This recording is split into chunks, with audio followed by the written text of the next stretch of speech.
Welcome to the series of C programming basic concepts. आज हम पढ़ने वाले हैं डिलिमिटर्स। डिलिमिटर्स ऐसे कैरेक्टर्स के सेट होते हैं, सिंबल्स होते हैं, जिनके थ्रू हम अपने प्रोग्राम्स में फंक्शंस, स्टेटमेंट्स को रिकॉग्नाइज कर सकते हैं। हम पता लगा सकते हैं कि फंक्शन स्टार्ट हो रहा है या हमारी लाइन टर्मिनेट हो रही है या लाइन एंड हो रही है। ऐसे बहुत सारे सिंबल्स कुछ यूज़ होते हैं। A delimiter is a unique character of series of characters that indicates the beginning और end of a specific statement, string और अ फंक्शन बॉडी सेट। तो हमारे यहाँ पहला डिलिमिटर है कॉलन, यूज्ड फॉर लेबल।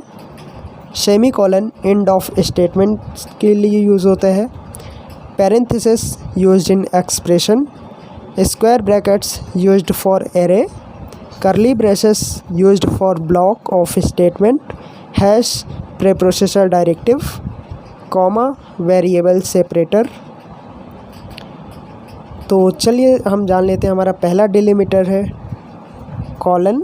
तो कॉलन का यूज़ सी के एक फंक्शन गोटू के साथ यूज़ किया जाता है, जिसके साथ एक लेबल होता है और लेबल उस लेबल नेम के बाद कॉमा यूज़ किया जाता है। आप यहाँ पे स्लाइड में देख सकते हैं, ये गोटू लेबल 3 यहाँ पे नोटेड है। इसका मतलब ये होता है कि अगर हम किसी फंक्शंस को फिर से रन कराना चाह रहे हैं तो हम गोटू स्टेटमेंट का यूज़ करते हैं, उसके बाद हम कॉलन का यूज़ करते हैं। अब चलिए हम इसे इन रियलिटीज़ प्रोग्राम्स में देखते हैं। तो हाँ, यहाँ पे एक प्रोग्राम आपको शो हो रहा है जिसमें आपको एज नाम का एक लेबल दिख रहा है।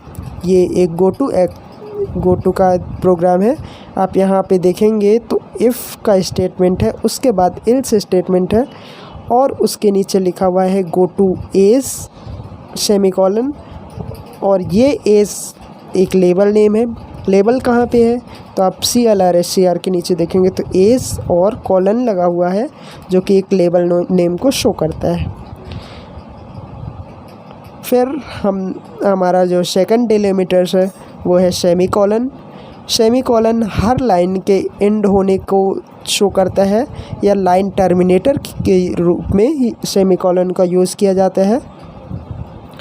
उसके बाद है हमारा थर्ड डिलिमिटर पैरेंथेसिस। तो हर फंक्शन के सी लैंग्वेज के सारे फंक्शंस के बाद पैरेंथेसिस का यूज़ किया जाता है। आप यहाँ पे देख सकते हैं हमारा पहला फंक्शन है वॉइड मेन। वॉइड मेन के बाद पैरेंथेसिस का यूज़ किया गया है। उसके बाद CLR स्क्रीन क्लियर करने का फंक्शन है, उस पर भी वो पैरेंथेसिस है। प्रिंटफ, स्कैनफ, वहाँ भी पैरेंथेसिस का यूज़ किया गया है। उसके बाद हमारा नेक्स्ट डिलिमिटर है स्क्वायर ब्रेसेस। स्क्वायर ब्रेसेस का यूज़ एरे के साथ किया जाता है। आप यहाँ पे देख सकते हैं एक इंटीजर का एरे है इंट A5। 5 को एक स्क्वायर ब्रेसेस के अंदर लिखा गया है। तो स्क्वायर ब्रेसेस का यूज़ एरे के साथ किया जाता है। नेक्स्ट डिलिमिटर है हैश। हैश का यूज़ एक प्री प्रोसेसर डायरेक्टिव लाइन होती है, जो कि हमारे pre defined functions pre processor directive के अंदर डिफाइंड होते हैं कंपाइलर में। तो हैश हेडर फाइल के साथ हैश का यूज़ किया जाता है। आप यहाँ पे देख सकते हैं हम 2 हेडर फाइल अपने प्रोग्राम में यूज़ किए हैं, hash include stdio.h, hash include conio.h। Next delimiter है कॉमा।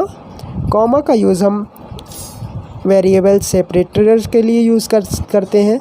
जब हमारे पास प्रोग्राम में एक से ज़्यादा वेरिएबल होते हैं तो उन्हें सेपरेट करने के लिए हम कॉमा का यूज़ कर सकते हैं। आप यहाँ पे देख सकते हैं हमने 3 वेरिएबल लिए हुए हैं, इंटीजर P, C और M, जिन्हें हम कॉमा से सेपरेट किए हैं। नेक्स्ट डिलिमिटर है कर्ली ब्रेसेस। कर्ली ब्रेसेस का यूज़ किसी भी फंक्शंस की बॉडी के लिए यूज़ किया जाता है। बॉडी के अंदर हम कुछ प्रोग्रामिंग फिर से करते हैं और उस बॉडी को बनाने के लिए हम करली ब्रेसेस का यूज़ करते हैं, जो कि एक ओपनिंग करली ब्रेसेस और एक एंडिंग करली ब्रेसेस या क्लोजिंग करली ब्रेसेस होता है। ओपनिंग करली ब्रेसेस के साथ हमारे प्रोग्राम हमारे फंक्शन की बॉडी लिखी जाती है और क्लोजिंग करली ब्रेसेस से हमारे प्रोग्राम की बॉडी को क्लोज किया जाता है। Thanks for watching.